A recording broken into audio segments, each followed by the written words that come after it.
raro que un joven se embarace sino a más edad. Y menopausia, pues ya no seríamos las primeras consultas, ya habría contacto con el ginecólogo desde mucho antes, pero lo que puede ser muy frecuente también son las alteraciones menstruales. Y a lo mejor las alteraciones menstruales y las infecciones genitales pudieran ser las causas más frecuentes. En cuanto a infecciones, pues tenemos que desarrollar estrategias para revisar tanto las normales o habituales como las de transmisión sexual, poder estar en tiempo de decidir hacer una colposcopía. No sé si alguien sepa qué es colposcopía o tengan duda. ¿O para qué es la colposcopía? No, yo no sé, doctor. Yo tampoco, honestamente no sé. Si las pudiera explicar estaría genial.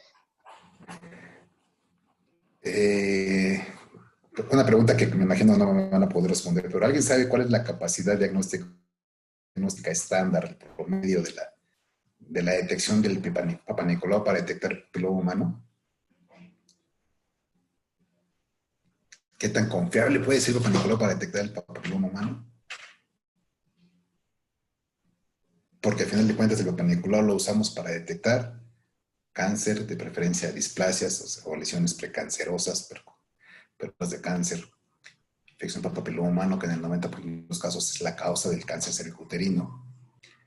Y entonces usamos el Papa Nicolau. ¿Qué tan específico o qué tan sensible es usar el Papa Nicolau? ¿Qué tan útil?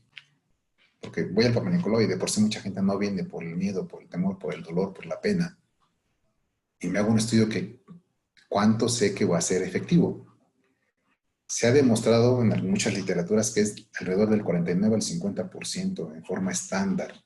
Habrá técnicas más específicas como el Papa Nicolau en fase líquida que pudiera subir del 80%. Pero la colposcopía, junto con el Papa Nicolau, nos da una sensibilidad arriba del 99%, y es usar un equipo, imagínense un microscopio grandote en el cual se ve en vivo el cuello, ¿no? Los genitales, tanto hombres o mujeres pudieran utilizar este equipo, aplicar algunas soluciones que nos ayuden a delimitar mejor las lesiones y poder dar un diagnóstico más concreto. Vale la pena hacer una colposcopía. Y en cuanto a Papa Nicolau, por ejemplo, dice la norma, hay que hacerla cuando el Papa Nicolau salga alterado, con un 49% de sensibilidad.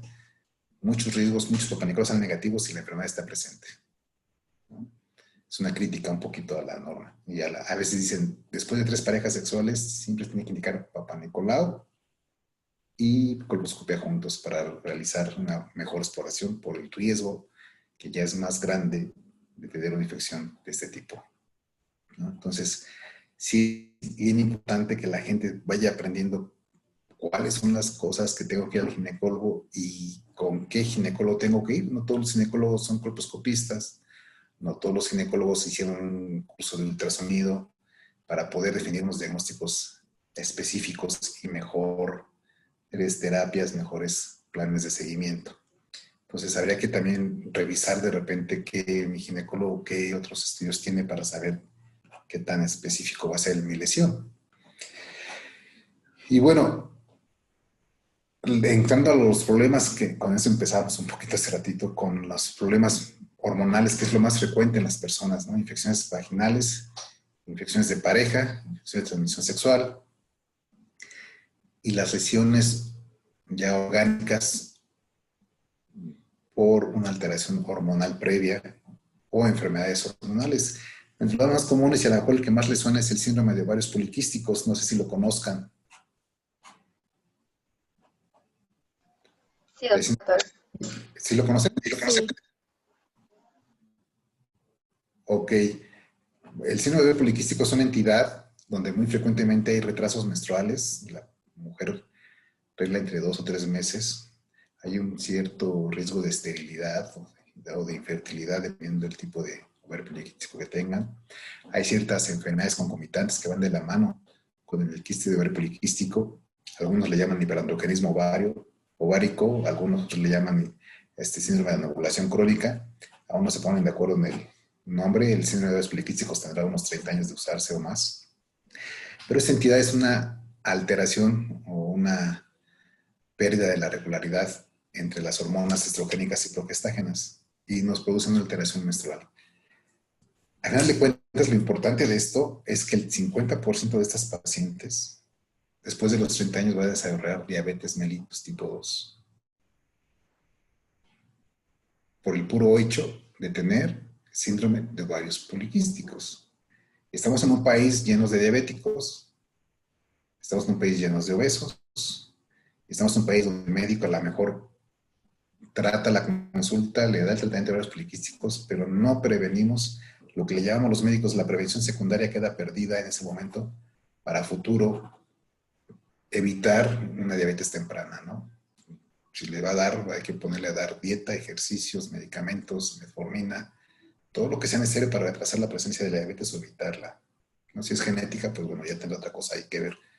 Pero el médico normalmente, ovarios poliquísticos, sí, te doy anticonceptivo hormonal combinado, ya te doy el tratamiento. Pero ¿cuál fue la causa? ¿Cuál fue la enfermedad concomitante del ovario poliquístico? ¿Cuáles son las complicaciones a largo plazo? Nadie lo maneja, ¿no? Es muy escaso que alguien esté preparado para darle ese seguimiento. Y este ovario poliquístico es muy frecuente en las jóvenes adultos,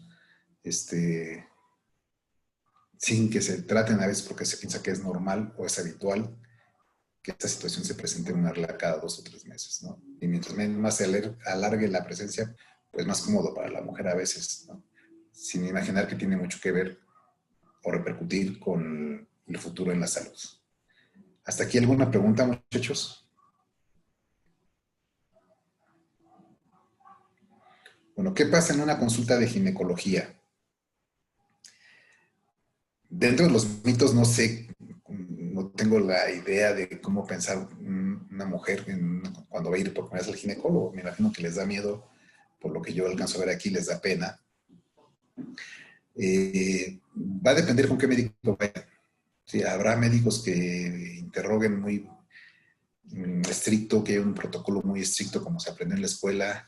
Ya empezaron a ver, no sé, historias clínicas, a desarrollar historias clínicas y hacer interrogatorio por antes de los familiares, antes de personas patológicos, no patológicos, ginecobstétricos, padecimiento actual. Para nosotros son muy importantes los ginecobstétricos, porque de eso nos dan los riesgos que tiene esta paciente a un futuro, o qué es lo que tenemos que controlar nosotros, además de lo que nos está pidiendo la consulta, la paciente como motivo de consulta. A lo mejor viene por una infección genital, pero en sus antecedentes vemos que regla cada 3 meses. Entonces, tenemos que corregir ese problema, ¿no? Que su regla es muy abundante y dolorosa, tenemos que corregir ese problema. Entonces, va a depender del motivo de la consulta, qué es lo que va a pasar en la consulta, y también de lo estricto que es el ginecólogo para hacer una exploración ginecológica. Muchas veces me imagino yo que la mayoría de la gente viene con la idea de que el Papá Nicolau les va a doler. Bien hecho, con mucha cautela, con mucha precaución, el Papá Nicolau generalmente no molesta. Si el ginecólogo es tosco, usa espejos vaginales grandes, más grandes del que la paciente lo necesita, pues va a ser una molestia mucho mayor y la paciente va a tener miedo a regresar a hacerse Papá Nicolau, ¿no? Algunas hasta presentan sangrados después del Papá Nicolau por lo tosco de la exploración. Y lo mismo, se han de imaginar que con el ginecólogo siempre hay que desnudarse, ponerse una batita y pasar a la consulta de revisión a la exploración física. Y en mi caso, dependiendo del motivo de la consulta, es el tipo de exploración. Es una exploración dirigida. Si la consulta viene por problemas menstruales, no le pido a la paciente ponerse bata, pasamos al ultrasonido, por vía abdominal hacemos el ultrasonido, se resuelve el problema, tenemos el diagnóstico y en ese momento estamos capacitados para dar tratamiento si llegara a una exploración tan agresiva para una primera consulta, ¿no? Hay que tener también cuidado con el pudor de la paciente. Entonces, si el médico está preparado para usar un ultrasonido abdominal, sabe hacer diagnósticos, hizo un curso de diagnóstico en ultrasonido, no necesita ir a un ultrasonido endovaginal para hacer primer diagnóstico. El endovaginal quedaría solamente para algunas dudas que tengan alguna imagen que no se tenga bien definida por el ultrasonido abdominal, pero de entrada entraríamos al ultrasonido abdominal. Es bien difícil, de repente, hay médicos que compramos ultrasonidos, muchos no saben hacerlo, muchos no hicieron estudios, y de repente no sabemos qué estamos viendo, ¿no? la ventaja de acudir con un médico entrenado en ultrasonido es que en esa misma consulta les da el diagnóstico, en esa misma consulta empieza el tratamiento y no tenemos que deferir al paciente a un estudio a otro lado, darle una segunda cita al paciente para revisar los resultados del ultrasonido, que en términos económicos también sale un poquito caro, ya serán dos consultas más un ultrasonido, y ahí el tiempo que se va a tardar esto para empezar un tratamiento. En mi consultorio, en mi caso, generalmente yo hice un diplomado en colposcopía e hice un diplomado en ultrasonido. El diplomado en ultrasonido lo hice en el Instituto Nacional de Perinatología. Entonces, en la primera consulta que viene la paciente, hacemos motivo de consulta, hacemos el interrogatorio, la exploración física con ultrasonido, hacemos el diagnóstico en esa misma consulta y la paciente se va en una sola consulta con su tratamiento y su diagnóstico adecuado. Entonces, también es muy importante ver qué va a pasar en la consulta dependiendo de qué médico estamos visitando. Sí entiendo, muchas mujeres prefieren ir con una ginecóloga mujer para estar más en confianza. También entiendo a algunos hombres decir, no, mi esposa la llevo con una mujer ginecóloga porque tengo desconfianza. Sí, son situaciones que llegan a ocurrir, pero en este caso recordar que la relación médico-paciente tiene mucho que ver con la empatía y de repente la confianza y la tranquilidad que brinda el médico va a ser el motivo de que la paciente se quede con el médico o ya no regrese con el médico. Entonces, muchas veces tenemos que ver la empatía que se desarrolla con el médico, pero también el paciente tiene, a lo mejor, por decirlo así, la obligación de ver qué diplomas tiene colgado mi médico para saber qué tan fino va a ser el diagnóstico y qué tan exacto va a ser el tratamiento. Eso es lo que generalmente pudiera ser una consulta. Normalmente siempre es importante hacer una historia clínica. En ginecología, los antecedentes ginecobstétricos no tienen que faltar. A veces vemos en los hospitales las historias clínicas de los alumnos de medicina, los que ya están en el internado, y de antecedentes ginecobstétricos hay medio renglón, cuando están rotando en ginecología y obstetricia. Entonces, no se puede hacer un diagnóstico si no tenemos primero una buena interrogatoria de antecedentes ginecobstétricos para poder llegar a lo que la paciente necesita. ¿Hasta aquí alguna pregunta, muchachos? Tenemos algunas preguntas en el chat. Nos preguntan, bueno, dice, ¿nos podría explicar cuáles son las consecuencias del uso excesivo de las pastillas del día siguiente? Muy buena pregunta. Hay médicos que piensan que la pastilla del día siguiente no altera el endometrio. La pastilla del día siguiente, a lo mejor anatómicamente hablando, en forma global no hace una alteración tan grande, pero sí altera la ventana de implantación que sí lleva ciertos días después de la ovulación. La eficacia nos dicen a veces por ahí del 75 al 90%, dependiendo del día en que se utilice, ¿no? La máxima eficacia es en los mejores 3 días, pero algunos artículos dicen que por ahí se puede usar hasta después del 7º día de haber tenido contacto sexual. La norma establece que se tiene que usar solamente máximo 2 veces por mes, porque la píldora del día siguiente se considera en un inicio como la píldora de emergencia. Y se considera emergencia una violación, un embarazo por violación, un riesgo de embarazo por violación, una ruptura del preservativo, una relación cuando estoy dentro de un programa de anticonceptivos hormonales y se me olvidaron mis pastillas, no me tomé 2 pastillas, no pudiera utilizar la siguiente. Pero fuera de eso hay que recurrir a otro método con mayor eficacia, ¿no? Hay métodos de 99% de eficacia sin tantos riesgos. Si yo quisiera combinar tabletas, para conseguir la dosis que tiene una tableta o las 2 tabletas de la siguiente, hablando de progestágenos, tendría que combinar o tomar de un solo dosis 25 tabletas de progestinas para contener la dosis que tiene una tableta del día siguiente. A veces serían 8 de otras marcas, ya que son combinados con estrógenos, o 4 de otras marcas son combinados con estrógenos. Entonces, estar tomando, imagínense, 3 veces lo que sería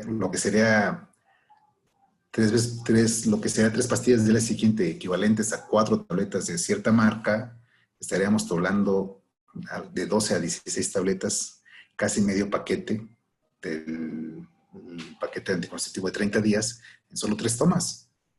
Entonces, sí tiene ciertas repercusiones, sí tiene ciertas alteraciones en el ciclo menstrual, sí va a retrasar el ciclo menstrual. Entonces, lo ideal es mejor acudir con un ginecólogo que les explique cuál es el mejor método para la elección. Otra de las preguntas es, ¿qué se debe buscar en un médico para la primera consulta? Pues dependiendo del motivo de la consulta. Si es un embarazo de alto riesgo, pues especialistas en embarazo de alto riesgo. Si lo que queremos es hacer un buen diagnóstico ultrasonográfico, pues ginecólogos que tengan entrenamiento en ultrasonido. Si la paciente tiene un problema, por ejemplo, de oncología, pues un gineco-oncólogo. Entonces, dependiendo del problema, la mayoría de la gente acude con los ginecólogos generales, con nosotros, y podemos diferir nosotros aquí a urogine, a oncogine, la producción, pero van a ser raros los casos que podamos diferir. Entonces, ¿qué se necesita? Primero, conocer al médico, traer un poquito del currículum del médico, y poder expresarse en la consulta, el motivo real de consulta, ¿no? A veces vienen y ya hasta el final dicen, es que deje que salga mi mamá para decirle lo que realmente le tenía que decir, no quiero que me escuche mi mamá. Entonces, va a depender de la empatía que se genere con el médico. Yo entiendo que la primera consulta, dicen que la mejor propaganda es la que se hace de boca en boca, y la gente va a acudir a su ginecólogo generalmente por referencias de gente conocida. Va a ser muy difícil o menos frecuente que la gente venga al ginecólogo porque lo encontré en la sección amarilla, porque lo encontré en internet, ¿no? Generalmente es más frecuente que vengan por recomendaciones de boca a boca. Entonces, eso es lo que hay que buscar, estar viendo qué es lo que me va a generar mi médico en cuanto a eficacia en del diagnóstico y tratamiento. ¿Qué debería esperar como tal una paciente que va por primera vez a su cita del ginecólogo y qué no debería pasar? Esa pregunta está un poquito... ¿Qué debería de pasar? Pues generalmente esperar que haya un interrogatorio completo que se llama historia clínica. Incluye a veces, dependiendo del motivo de la consulta, algunas preguntas un poquito más íntimas, sobre todo son de esterilidad. Por ejemplo, las consultas de esterilidad muchas veces hay que ir con el esposo y el médico entrevistar al esposo y en algunas ocasiones explorar al esposo. Al igual si es una enfermedad de transmisión sexual. Se debe esperar una exploración pues adecuada que cubra las necesidades de la paciente, pero también que cuide el sentir de la paciente, que no se sienta abusada o apenada de la exploración, ¿no? ¿Qué no debería de pasar? Pues probablemente ocultar la información al médico. Eso pudiera ser un poquito grave en cuanto al diagnóstico. A veces hay pacientes que dicen, es que vengo a ver si me da algo para anticonceptivos porque no quiero embarazarme, y ya cuando nuestra población resulta que la paciente ya está embarazada y lo que buscaba era a lo mejor que le diéramos pastillas para ver si se podía prestar un aborto espontáneo. Y entonces el médico pues va a responder a la defensiva. Entonces son situaciones que yo creo que la paciente debería de tratar de evitar, y el médico está bien al pendiente de lo que es lo que la paciente realmente está pidiendo. Algunos médicos piden a la paciente que de entrada en la primera entrevista revisar al paciente. En ginecología pues es muy frecuente que se tengan que revisar genitales. Yo por lo general evito hacerlo en la primera consulta. Primero trato de generar la empatía, la confianza, y si la paciente no tiene que revisarse genitalmente, no hago la revisión genital. Algunos médicos sí lo usarán. Aquí va a depender de la escuela que tenga cada médico. Eso es lo que podría contestar en cuanto a esta pregunta. Y la última pregunta que tenemos aquí es que si las consultas de menores de edad, niñas, son comunes. Sí, sí son comunes, sobre todo por problemas menstruales. Hay niñas de 9 años que ya empezaron a menstruar. Esas pacientes hay que tenerlas con mucho delicadeza porque les da más pena que las jovencitas. De preferencia hay que evitar que tengan una edad temprana de menstruación. Y también se pueden presentar por infecciones vaginales, que pudiera ser también frecuente en las niñas, ¿no? Ya más raro cuando hay alguna tumoración abdominal ya muy notoria, pudiera llamarse al ginecólogo, pero fuera de eso es lo más común que vemos con las niñas. Algunas mamás que se estresan un poquito porque le sienten una bolita en el pecho a la niña y más que nada es la telarca, o sea, la edad en que le empieza a crecer el seno y se siente la glándula indurada y la bolita que siente no es otra cosa que la glándula. Les tenemos que explicar que esto es lo normal. Es los motivos más consulta de niñas. ¿Y qué precauciones tenemos para tener, qué precauciones tenemos que tener con los padres? Pues siempre revisarlas delante del papá o de la mamá, nunca solas, y explicarles el por qué, y si la paciente o el niño no quiere revisarse, pues no los revisamos. Simplemente hay que explicar y estar con los papás muy entendidos de los síntomas y tratar de evitar el miedo a los pacientes, ¿no? Mucha gente viene aquí a veces temblando porque ya le hicieron, por ejemplo, un Papá Nicolau agresivo o porque piensan que les va a doler y ya cuando salen de aquí diciendo, ay, era más lo que me imaginaba que realmente lo que me molestó.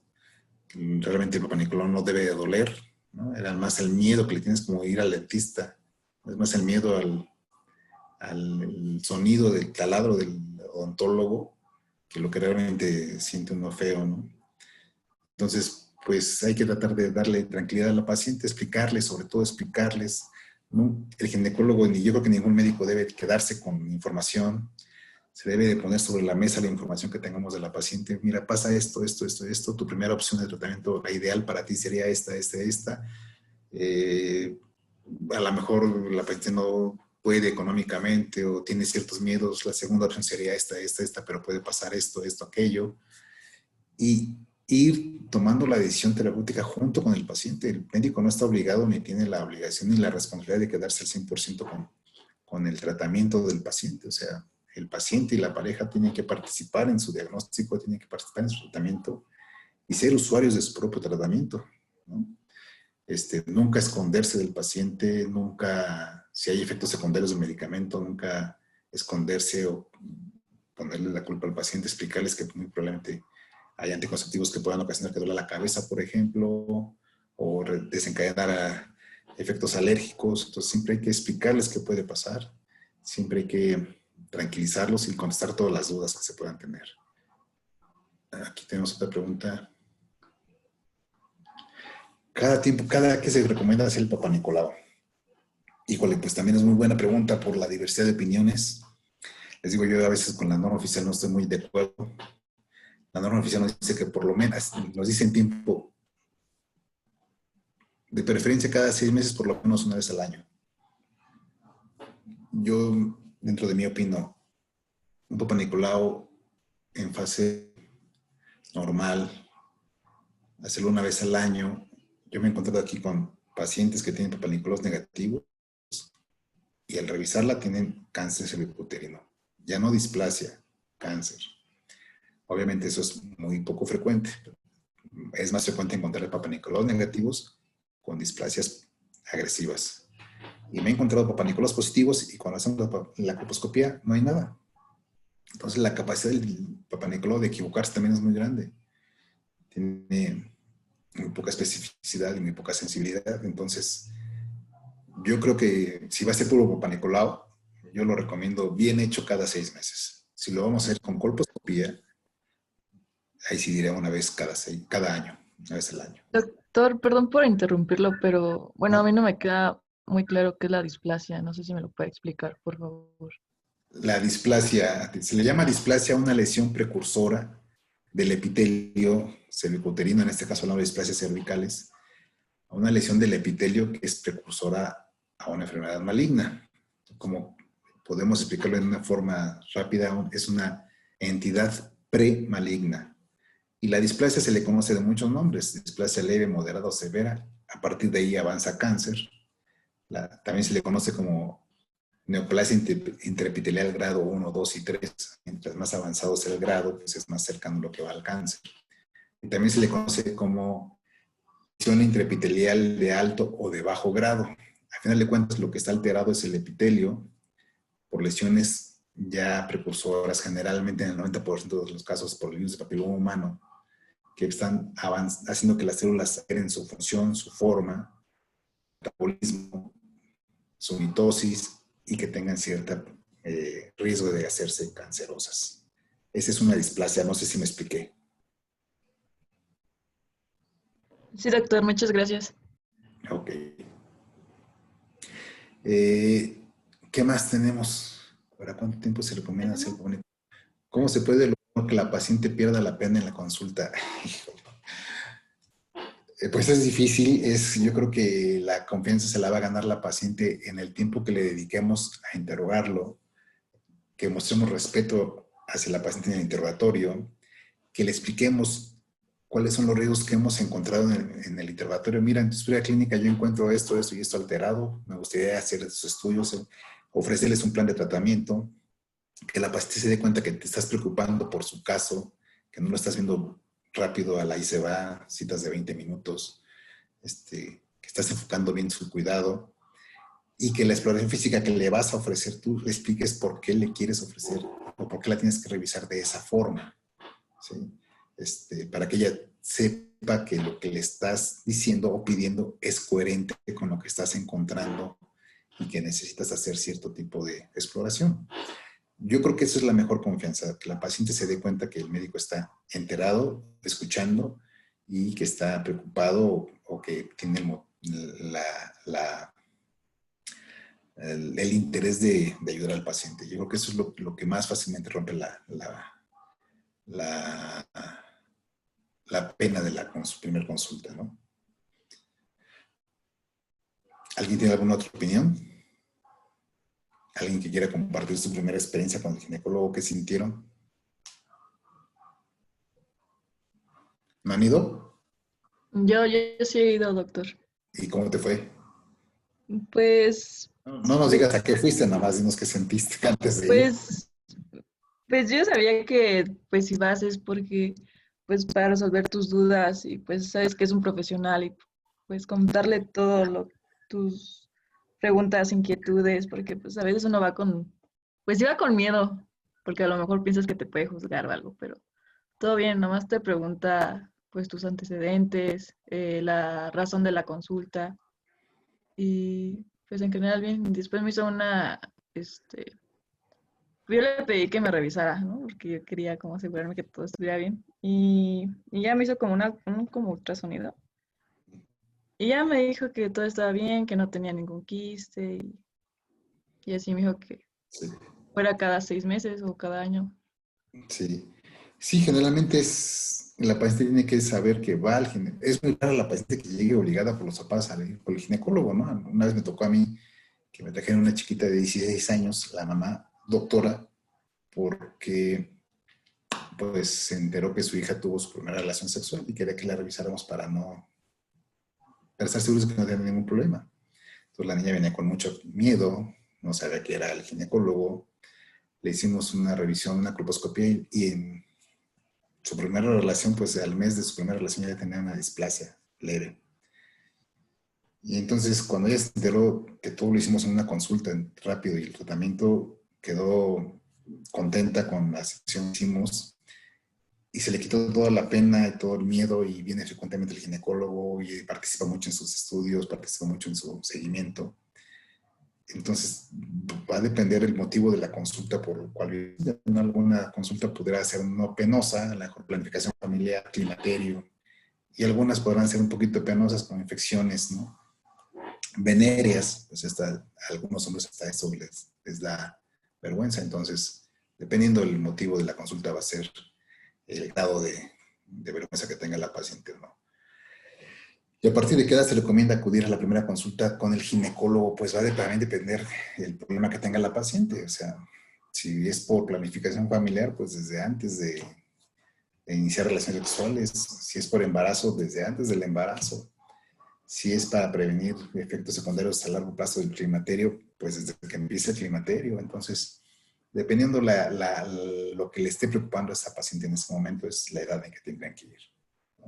Si la paciente es joven, no tiene problemas menstruales, no está teniendo relaciones sexuales, no tiene síntomas de infección genital, menstrua mes con mes, no tiene sobrepeso, pues a lo mejor no ocupa un ginecólogo, a lo mejor solamente ocupa su control anual con el médico general. Pero si ya empieza a alterar su patrón de salud y se orienta en el problema ginecológico, pues en ese momento hay que decidir al ginecólogo. ¿Alguna otra pregunta? Por ahí Armando y Christopher son hombres, creo que, ¿qué opinan? Yo tengo una duda, doctor. A ver, ¿Qué tan recomendable? Bueno, ¿cada Eduardo. cuánto es recomendable ir a un chequeo general ginecológico? Porque me he encontrado con compañeras compañeras, amigas de otras personas que no van porque creen que no tienen nada y que no es necesario.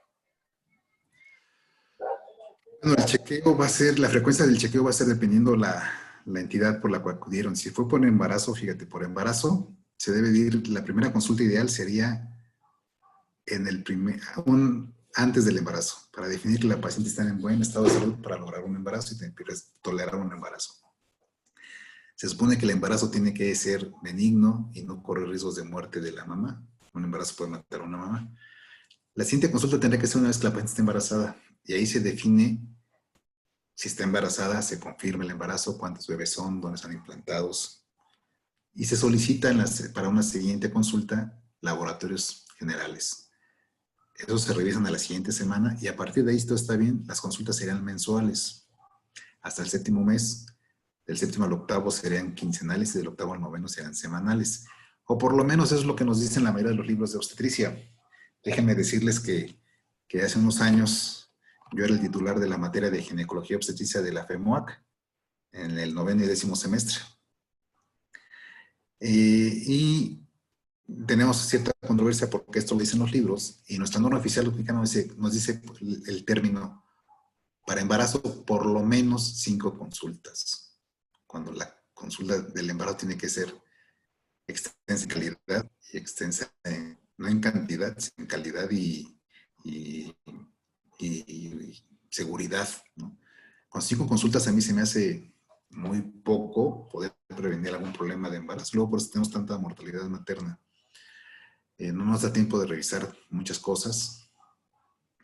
Y tampoco la norma nos define cada que se va a hacer un ultrasonido de embarazo, cuando lo ideal sería 3 obligatorios. El ultrasonido de scan genético, pues, para ver si no tiene un riesgo de síndrome de Down. El ultrasonido estructural en el 2º trimestre para ver si tiene alguna malformación. En el último trimestre, un perfil físico fetal para ver si tienen una buena reserva de oxigenación y tolerancia al trabajo de parto. Esos son ultrasonidos que van aparte de los que se hacen en cada consulta para revisión del peso, de si está sentado, si está bien el bebé. Son 3 estudios aparte. Entonces, cada médico va a ir generando su planilla de revisiones. Entonces, va a depender de la capacidad del médico, de lo que haya estudiado el médico, del hospital donde aprendió a ser ginecólogo, ¿no? Todo el mundo tiene un criterio diferente. Y en cuanto a enfermedades ginecológicas, pues va a depender de la enfermedad. Por ejemplo, el papiloma humano, si se hace un tratamiento de displasia, se puede hacer una electroconvulsión, una criocirugía, una exéresis con bisturí. Pues hay que ver la cicatrización, cómo va, y a partir de ahí, cada 6 meses, tendría que estar siguiendo a la paciente durante los primeros 3 o 5 años para ver que no haya una recidiva de la enfermedad, que no haya otra lesión displásica por este mismo virus. Si después de 3 años, en forma semestral de revisión, las exploraciones son negativas, las colposcopias son negativas, ya se deja a la paciente hacer su Papa Nicolau y su colposcopia cada año. Y si la paciente ya salió del embarazo, la lactancia, ya vino a su Papa Nicolau, pues solamente hay que hacerle una revisión anual para detección oportuna de cáncer y aprovechar para revisar glándula mamaria, útero por ultrasonido útero y ovarios, porque a veces la detección oportuna de cáncer no solamente es el Papa Nicolau, el cáncer ginecológico es glándula mamaria, ovarios, endometrio, y cáncer uterino, vulva, vagina. Entonces, dependiendo lo que se vaya encontrando son las frecuencias de los chequeos. Y en esta consulta anual de chequeo, pues preguntarles todo va bien con la menstruación, con el peso, con el alimento. Por ahí tenemos muchos casos que vienen aquí a la unidad que me dicen, vine porque mi ginecólogo no tiene consultas hasta dentro de 3 meses y a mí me urge venir. Bueno, ok, ¿por qué viene? Hacerme mi colposcopia porque ya me toca. Ok. ¿Y cómo ha estado su contacto con el ginecólogo que le ha detectado? No, todo bien, todo bien. Él me dice siempre que estoy bien, nada más quiero, me dice que cada año la colposcopia. ¿Y cómo va su climaterio? ¿Cómo está su colesterol? Se nos olvida a veces que el médico, ginecólogo también es médico, ¿no? ¿Cómo está el colesterol? ¿Cómo están los triglicéridos? ¿Cómo está la glucosa? ¿Cómo está el electrocardiograma? No, pues nunca me lo hace. Entonces, ¿cómo la checa el ginecólogo? Nada más mi colposcopía y ya. Entonces, pues, ¿cuál fue el chiste de acudir al ginecólogo? Si voy a cuidar como colposcopista que la paciente no se me muera de cáncer cervicuterino, pero no estoy cuidando que se me muera de un infarto por colesterol elevado, ocasionado por los efectos del climaterio. Entonces, dependiendo de cada médico va a ser la frecuencia, pero por lo menos cada año deberán de ir al ginecólogo. ¿Sí? Aparte, ¿a qué edad se recomienda comenzar a ir? ¿A qué edad? Pues dependiendo de qué edad ir, si es embarazo desde que se embarazan o antes, y si no hay embarazo y es problemas ginecológicos, desde que empiezan los problemas ginecológicos se recomienda ir al ginecólogo, ¿no? ¿Es más recomendable que en un embarazo ir más regularmente a un ginecólogo o a un servicio de medicina de familia? ¿O está bien que sean ambos involucrados? Se pueden hacer las dos cosas en esta pregunta. Muchos médicos familiares pueden llevar, o generales pueden llevar el embarazo, si el embarazo no es de alto riesgo. Yo recomiendo que si es de alto riesgo se apoyen siempre con un ginecólogo especialista, sobre todo para ver los ultrasonidos y los riesgos, la vía del parto al final del embarazo, delimitar los daños que pudieran ocasionar un embarazo de alto riesgo. Si se van a presentar problemas en el embarazo que sean leves, que no sean graves, no podemos evitarles todos los problemas a las embarazadas, pero por lo menos tratar de que no se presenten lesiones graves, y esa sería la ventaja de ir con el especialista. O sea, se pueden llevar los dos casos. Muchos médicos, muchas pacientes vienen aquí, llevan su control en el seguro social, por ejemplo, con su médico familiar, y vienen de vez en cuando a la revisión de aquí. O hay médicos que de plano les dicen, vete con el doctor fulano de tal, él es muy bueno, te lo recomiendo, y ahí te quedas con él. Ya no regresas conmigo en el embarazo hasta que se ofrezca otra cosa.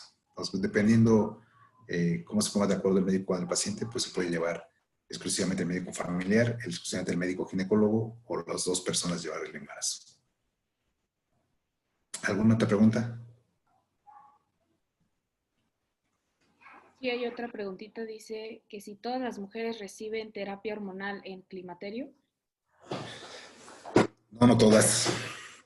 Muchas no van a ser candidatas a la terapia hormonal. La consulta de climaterio es revisar primero si la paciente es candidata a terapia hormonal. Lo ideal es que tengan una terapia, sea cual sea, que delimite los riesgos del climaterio. El climaterio tiene varios síndromes que lo componen: el síndrome genitourinario, el síndrome cardiovascular, el síndrome metabólico, el síndrome psicológico. Entonces, dependiendo de los síntomas, pues hay que usar a veces equipo multidisciplinario, que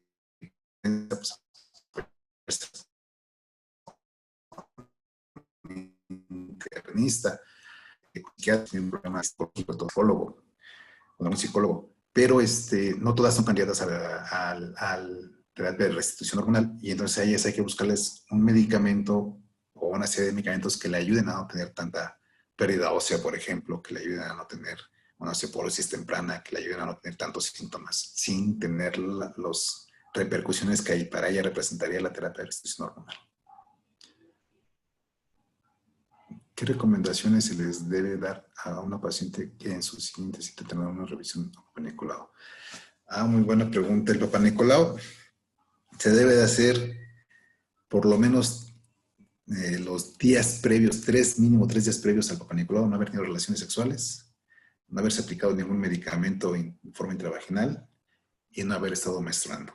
Entonces, por lo menos 3 días de no haber hecho ese contacto, para que la toma sea lo más específico. Fíjense ustedes en el Papá Nicolau, alguna anécdota que les pudiera yo contar. Alguna vez roté al Instituto Nacional de Cancerología, y ahí en Papá Nicolau no ponen un espejo vaginal, se pone el oncólogo un guante, introduce un dedo en la vagina y el dedo en la laminilla y lo mandaban a alistar. Y eso eran los Papá Nicolaus del Instituto Nacional de Cancerología en el 1999. No todos los médicos lo hacían así, este médico así lo hacía. Y hay muchos artículos que nos dicen cuál es el mejor material para tomar un Papa Nicolau. La espátula de aire, que se le llama la espatulita de madera con la que se toma, la de plástico, una batelenguas normal, un citobrush. Y nos dicen que, por ejemplo, el mejor material es la espátula de aire, la de madera. Porque porque en la espátula se queda el 20% del material a revisar. Y el 80%, perdón. Y solamente el 20% va en la laminilla que se va a revisar. El 80% de lo que tomamos se va a la basura. Pero en las demás materiales, en los otros materiales, en la batelenguas normal, se queda menos del 20% en la laminilla.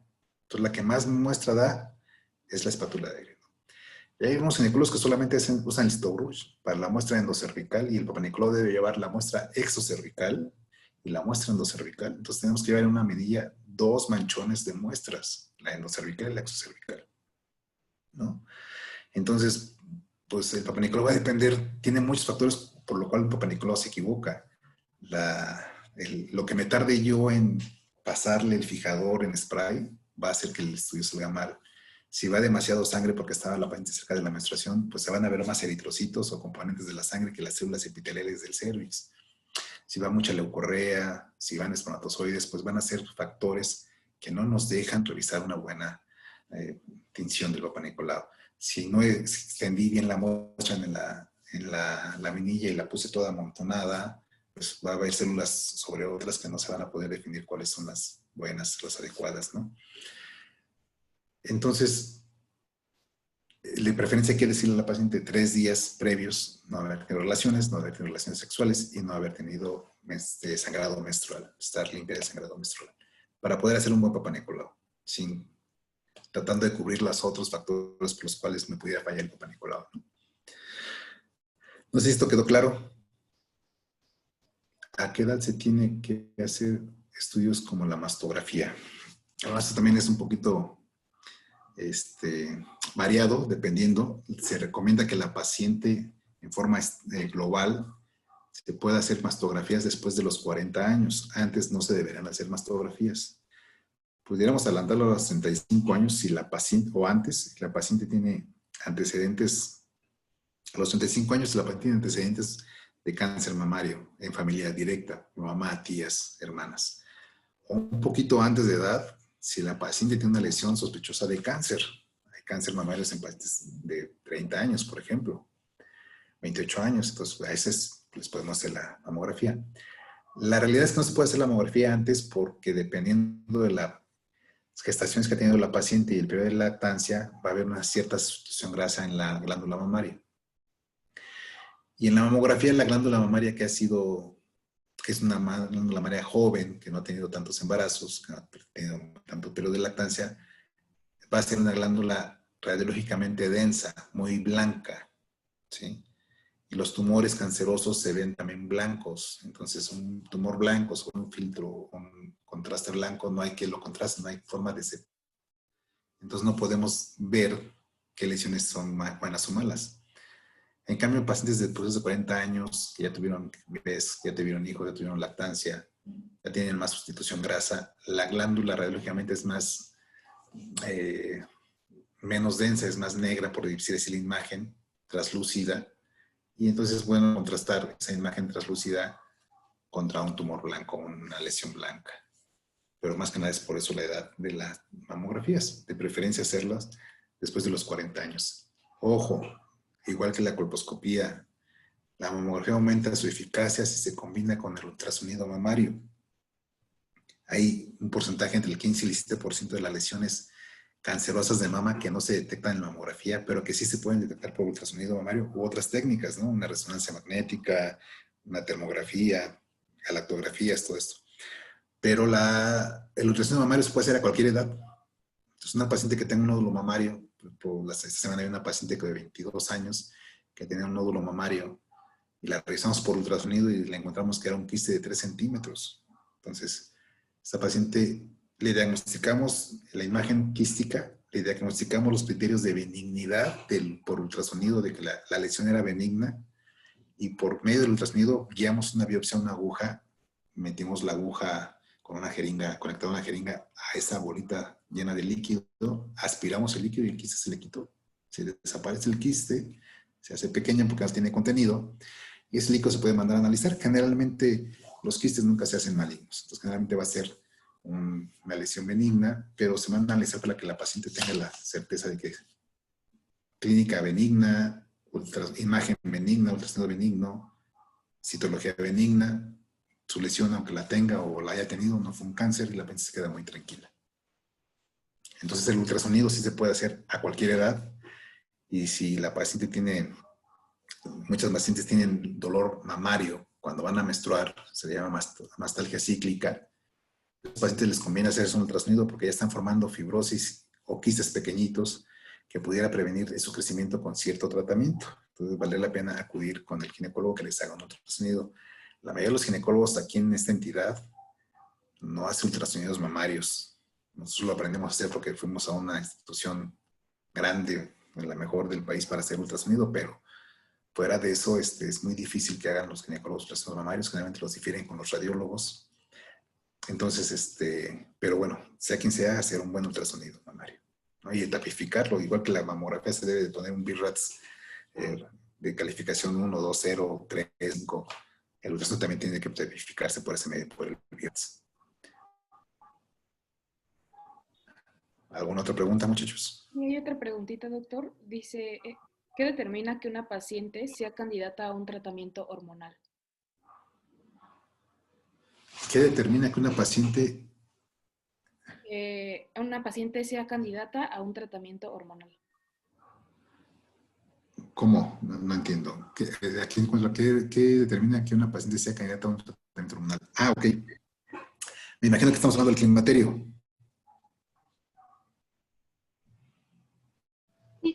La pregunta va dirigida al climaterio. Bueno, hay pacientes que no toleran los estrógenos o las hormonas.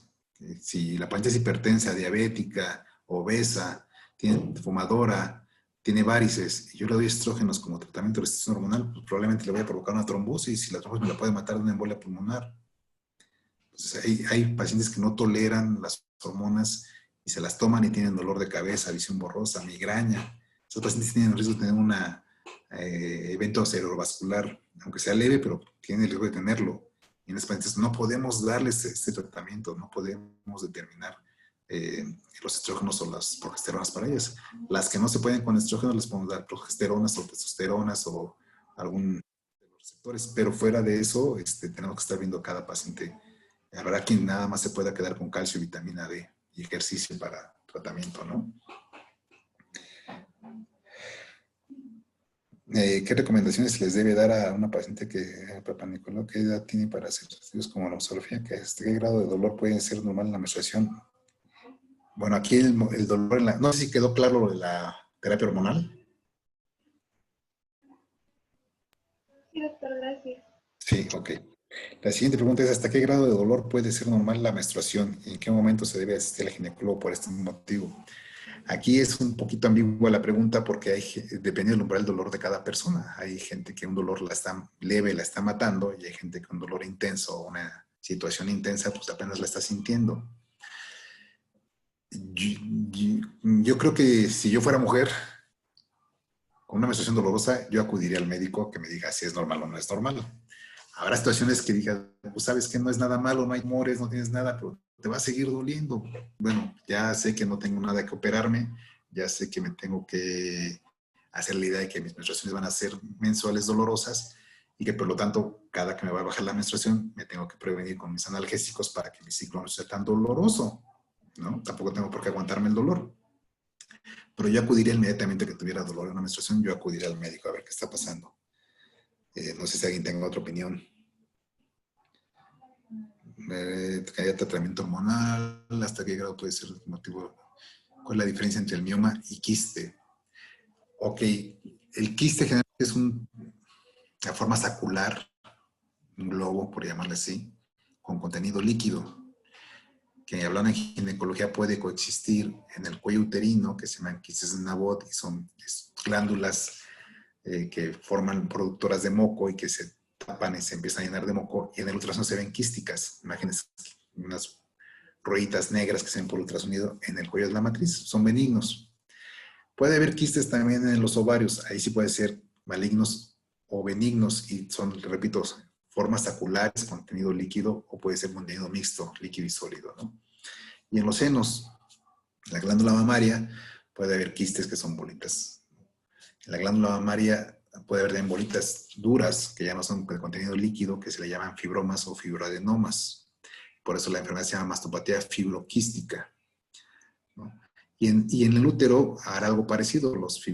Le llamaban antes leiofibromiomas, ¿no? Fibromiomas, leiomiomas, y al final de cuentas lo más fácil de decirle los miomas. Y ya son estructuras musculares. Es un nódulo que se forma a partir de una fibra muscular del útero, del miometrio. Entonces es un nódulo sólido que con el tiempo se puede hacer quístico, se puede malignizar, se puede hacer hemorrágico, pero que inicia en un momento dado como una fibra muscular que se ha hecho nódulo, que ha hipertrofiado, ¿no? A nivel local, ¿no? Entonces en la imagen no se ve una imagen quística negra, se ve una imagen en vidrio despulido dentro del útero, no fuera del útero, ¿no? Entonces mucha gente para referirse a los miomas le dicen, tengo quistes en la matriz. Bueno, la matriz específicamente no hace quistes, los ovarios sí. La matriz hace miomas, más que nada. Esa es la diferencia del lugar donde se origen. José Armando, ¿qué complicaciones a largo plazo puede tener el inicio temprano de la menstruación? Pues incómodo a lo mejor para las niñas, un poquito psicológico. ¿Qué complicaciones? Podemos hablar de un efecto psicológico de una niña de 9 años que está en la primaria o entrando a la secundaria y que ya tenga que estar menstruando, que tenga accidentes en la escuela, que los niños a esa edad son muy crueles, que se burlen de ella. Pero físicamente hablando, en salud, pudiéramos decir que aumenta las pacientes o los riesgos para una paciente que tenga cáncer de mama son menstruaciones tempranas antes de los 12 años, ¿no? Entonces, ¿por qué? Porque es un cuerpo que está expuesto a un efecto hormonal por mucho más tiempo que una paciente que empezó a menstruar a los 12, 13 años y que terminó a los 45. Una paciente que empezó a menstruar a los 9 años y terminó a los 54, pues es un periodo mucho más largo de exposiciones a efectos hormonales, con lo que puede tener un poquito más de problemas a nivel mamario, por llamarlo así, ¿no?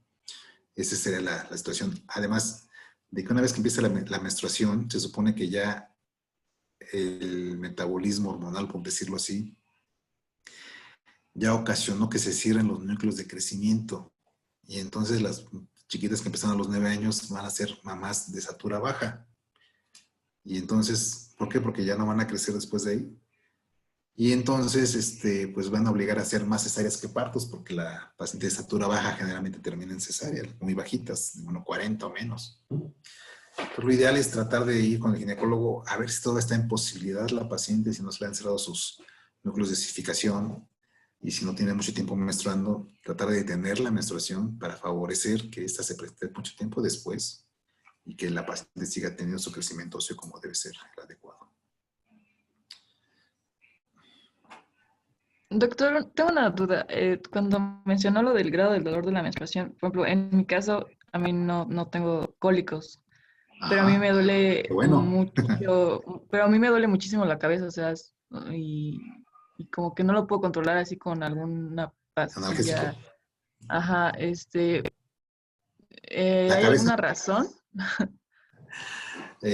No, hay algo que se llama síndrome premenstrual, y que es retención de líquidos por riesgo y un poquito de alteración hormonal, que puede ir de la mano con dolor de cabeza, síntomas de ansiedad, a lo mejor un poquito de migraña, a lo mejor depresión, ¿no? En tu caso habría que ver si no estás reteniendo muchos líquidos y ver qué tratamiento es el adecuado, hacer un ultrasonido pélvico para ver qué son los ovarios, para ver tu tipo menstrual. Pero sobre todo, recordar que si tú ya tienes el dolor bien instalado, establecido como tal, y te tomas un analgésico, va a tardar más en hacerte efecto y su efecto va a ser menor que si tú apenas sientes el inicio del dolor, apenas dices como que me quiere doler la cabeza, y te tomas un analgésico, seguramente te va a doler muy poquito después del analgésico, o incluso vamos a evitar que te llegue el dolor. Y esto también se aplica para los cólicos. Cuando el cólico menstrual ya llevas 2 días menstruando y el cólico está bien fuerte al segundo día, ya va a ser más difícil que el analgésico te quite o te calme el dolor, a que si desde el primer día, cuando empezaste a manchar, me tomo el analgésico, en ese momento cuando llegue el dolor intenso o la etapa del dolor intenso, el dolor realmente ya no lo voy a sentir tan fuerte porque ya tengo efecto analgésico. Entonces podemos sentarlo por ahí y habría que ver si en tu caso no hay que tomar algún medicamento hormonal para contrarrestar los efectos de tu menstruación. Muchas gracias, doctor. De nada. ¿Qué complicaciones a largo plazo puede tener? Ah, ya esa ya la leímos de Armando. ¿Alguna otra pregunta, muchachos? Yo, doctor, ¿qué tan común es encontrar en mujeres que haya irregularidades en los ciclos menstruales? Híjole, yo diría que muy común. Muchas mujeres incluso piensan que es normal, ¿no?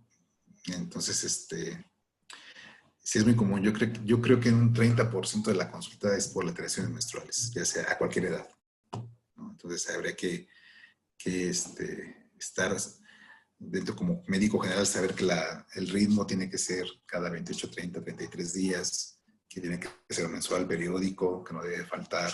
Y si hay alguna alteración de este tipo de menstruación, verse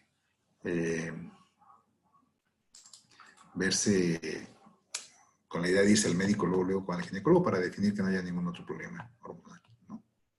Pero sí es muy frecuente. ¿Y el tratamiento es como, tiene un patrón para todas o es como de acuerdo a las características que presenta la paciente? De acuerdo a las características de la paciente. Si su problema hay patrón menstrual, alteración menstrual, por ejemplo, si el problema hormonal ya ocasionó un problema menstrual, por ejemplo, hay gente que no menstrua cada mes, cada 2 o 3 meses, pero cuando menstrua esta acumulación va a ser muy abundante, va a ser cólicos, va a ser mucho dolor, va a ser coágulos, muchos días, puede haber una hemorragia intensa que amerite anemia o que amerite tratamiento agresivo rápido.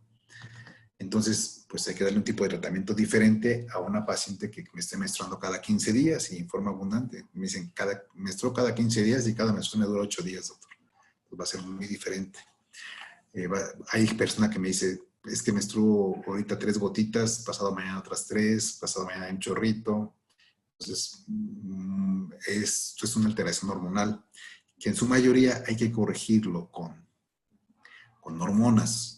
Sin embargo, tenemos que estar definido en cuanto, por ejemplo, hay un dicho que nadie se acuerda de él en ginecología, que en un sangrado uterino anormal, una hemorragia uterina anormal, no debemos de dar hormonas hasta no tener el diagnóstico exacto de qué está ocasionando el problema hemorrágico. Y a mí me pasó una vez, una compañera doctora muy amiga mía me dijo, mi hermana tiene menstruaciones así, desde hace tantos años así, y la están tratando con anticonceptivos hormonales orales, porque este es uno de los primeros tratamientos que se da. Y le dije, a ver, enséñame un ultrasonido de tu hermana. Y en el ultrasonido del útero, el endometrio estaba demasiado grueso. Y le dije, es que este útero es para tomar biopsia de endometrio. ¿Qué edad tiene tu hermana? 30 años. Hay que tomar una biopsia de endometrio. Ya llevaba 8 años de tratamiento con anticonceptivos hormonales orales. La biopsia salió con cáncer.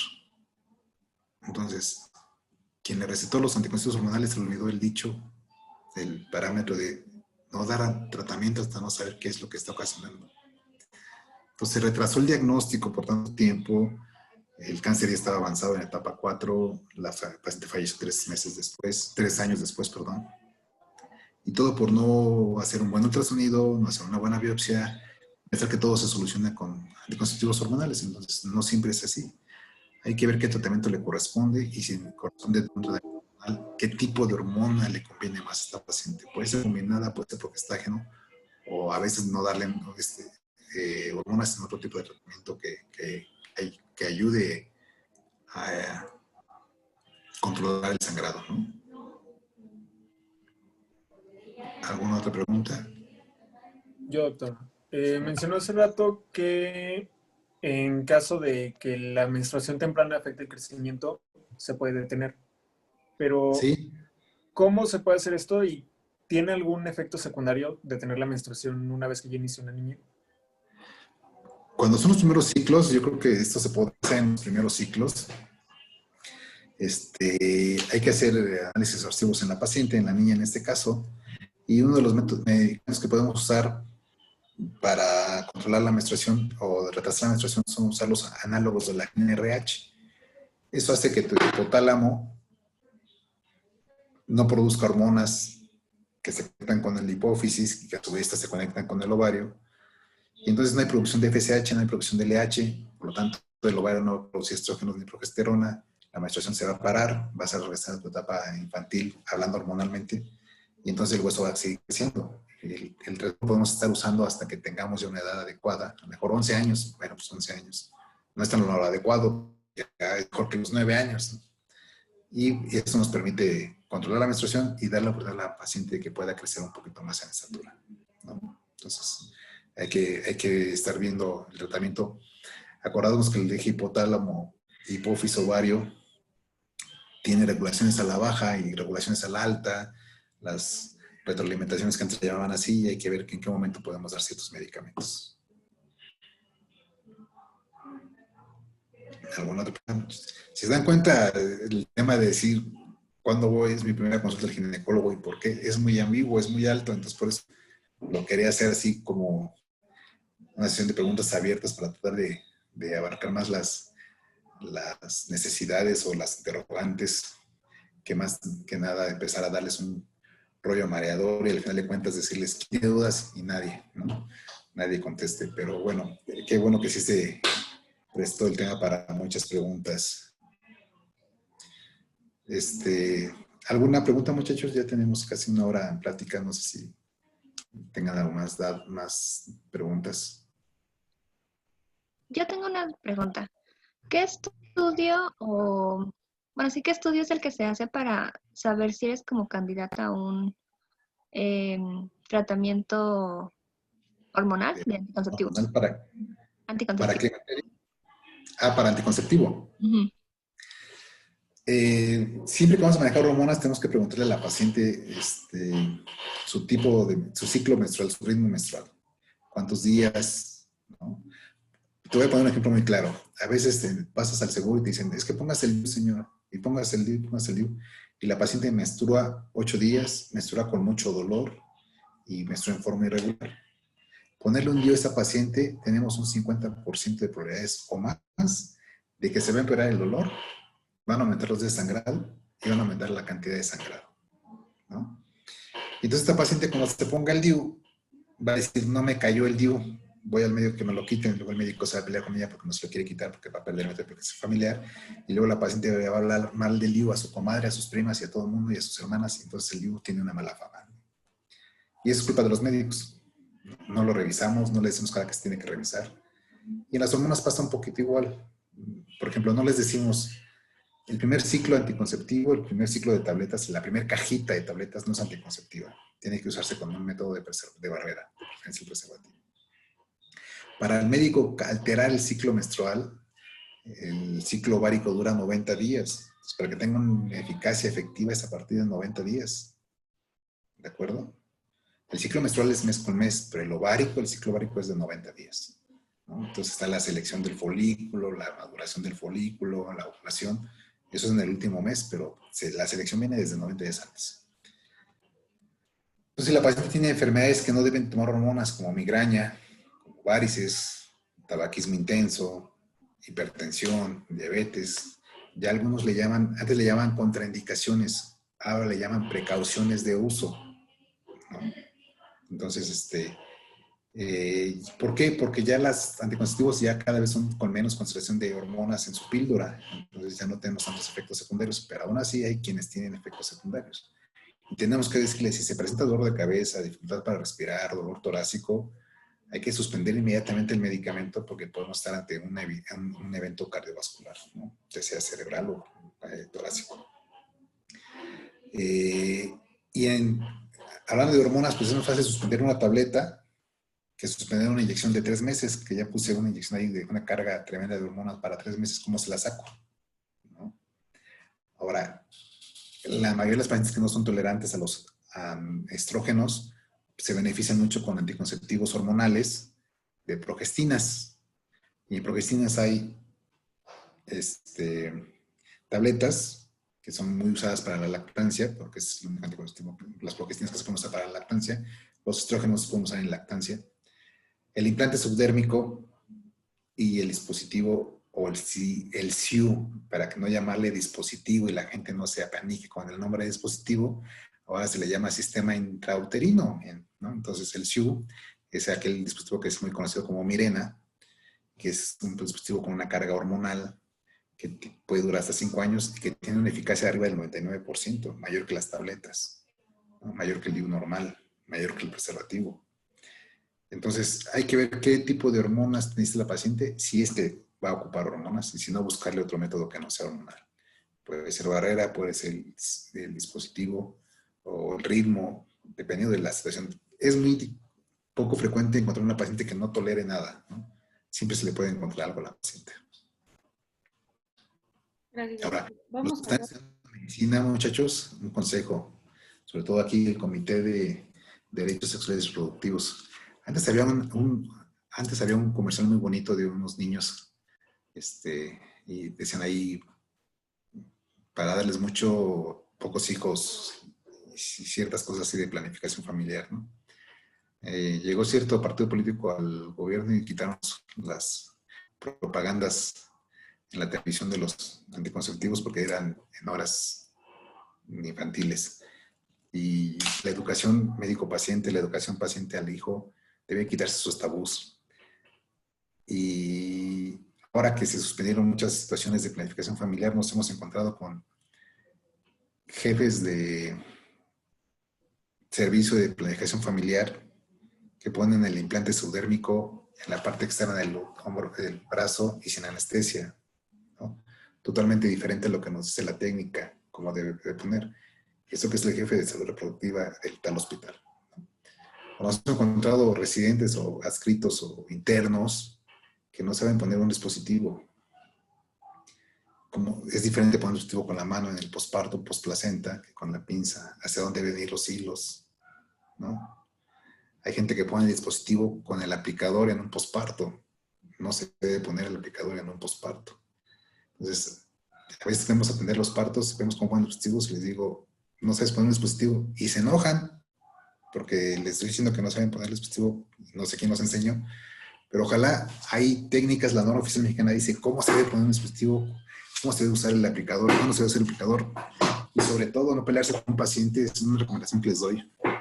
Un paciente que llega, una paciente llega en trabajo de parto a las urgencias, que trae dolor cólico intenso, que le está dando dolor cada 3 minutos y que el médico le diga, ¿con qué se va a cuidar, señora? Le podemos preguntar. Si la señora ya viene con la idea de qué método va a usar, nos lo va a decir y lo apuntamos en el expediente. Pero cuando la señora nos dice, no sé, el médico muchas veces responde, tuvo 9 meses para pensarlo, señora, ¿cómo es que no sabe?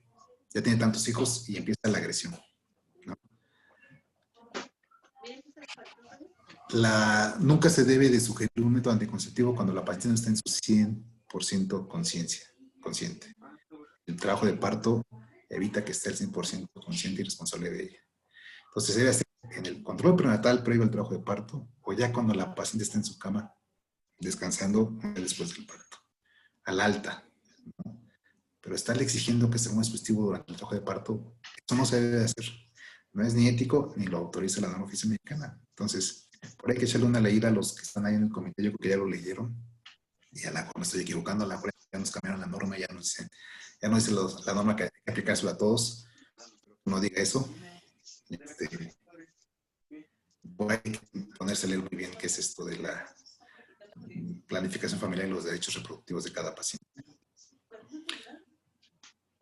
¿Algún comentario?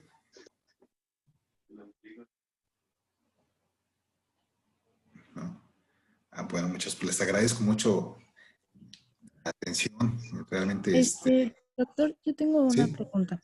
A ver. Se supone que al tomar la pastilla del día siguiente, como días después tienes un ligero sangrado, Puede ser, no siempre. o no siempre. También se adelanta, a veces no se atrasa, a veces menstruas normal. Depende de cada paciente. Oh, ya, ok. Sí.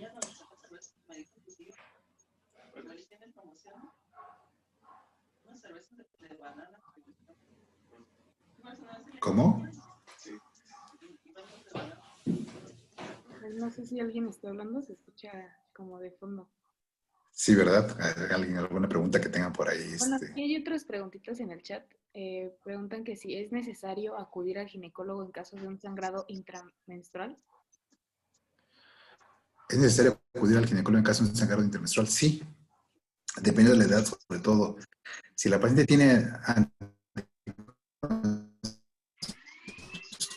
hormonal, muchos anticonceptivos pueden producir un sangrado intermenstrual, que vamos a indicarle, adoptar la receta para que no se espanten que le puede pasar un sangrado intermenstrual o un manchado intermenstrual, se le llama espoteo. Cuando hay un sangrado ya tipo regla en la cantidad y duración de una regla, si hay un ultrasonido para definir por qué está pasando esto. Lo primero que es descartar una hiperplasia de endometrio que nos obliga a tomar una biopsia de endometrio, porque no es normal que haya un sangrado intermenstrual. Y hacer una revisión colposcópica para ver que no haya una ulceración o una lesión sangrante del cuello uterino. Esto sí sería acudir al médico cuando hay un sangrado intermenstrual. La siguiente pregunta: ¿qué tan frecuente es que haya complicaciones por pacientes que hayan tenido un tratamiento anticonceptivo hormonal automedicado? Híjole, fíjate que es una pregunta difícil. Yo creo que a nivel mundial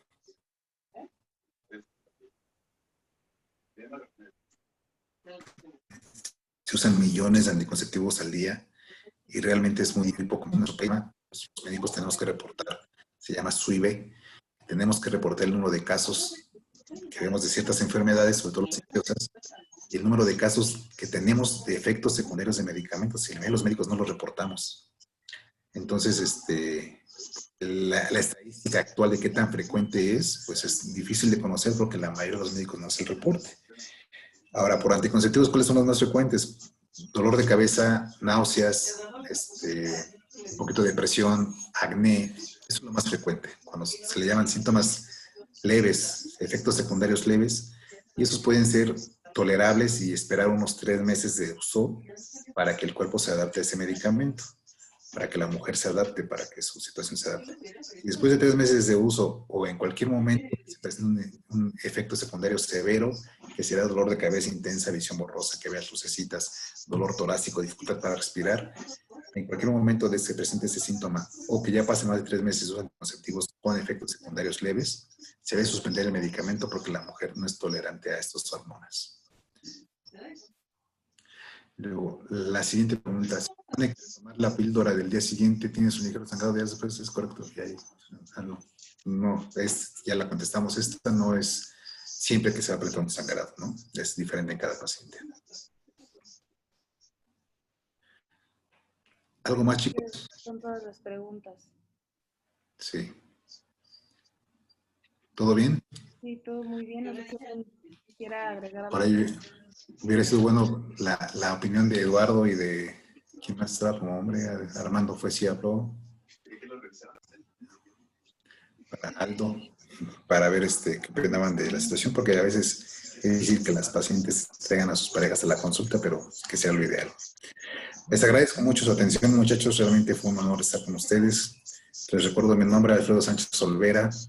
Un pequeño currículum. Fui egresado de la Facultad de Medicina en la licenciatura. Aquí en Querétaro hice también la especialidad de ginecología y obstetricia en el Hospital General de Querétaro, avalado por la UAC también. Fui ex vocal de una vez fui vocal de la Asociación de Ginecología y Obstetricia de Querétaro. Estuve certificado por el Consejo Mexicano de Ginecología y Obstetricia por 3 ocasiones. Ya la cuarta ya no me quise, ya medio flojera. Fui profesor de laboratorio multidisciplinario en 2 ocasiones en la universidad, en la facultad, y profesor titular de ginecología y obstetricia por 8 años. Y bueno, pues estamos en el Hospital de Especiales del Niño y la Mujer, ahí en el turno especial para cualquier contacto. Un honor estar con ustedes en esta plática, en esta charla. Y gracias por su participación. Sí, pues muchas gracias de verdad, doctor, por estar aquí con nosotros. Igual un agradecimiento enorme a todos los asistentes por regalarnos un poco de su tiempo y también a usted, doctor, de verdad, por podernos resolver todas nuestras dudas, y espero que todos estén ya con sus dudas resueltas. Y pues nada más agradecerles en general, y bueno, también pedirles de favor que si se pudieran quedar en el grupo de WhatsApp, porque les vamos a mandar una evaluación. Esto nos lo piden a nosotros para reportar.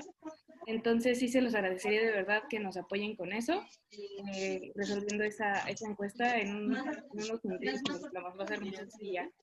Y pues muchas gracias, doctor. Nos despedimos y no nos quisiera agregar algo más. No, gracias a ustedes. Que tengan bonita tarde. Hasta luego. Igualmente. Muchas gracias, doctor. Gracias. De nada a ustedes. Gracias. Gracias, doctor. A ustedes. Gracias, muy amables. Sí, esto es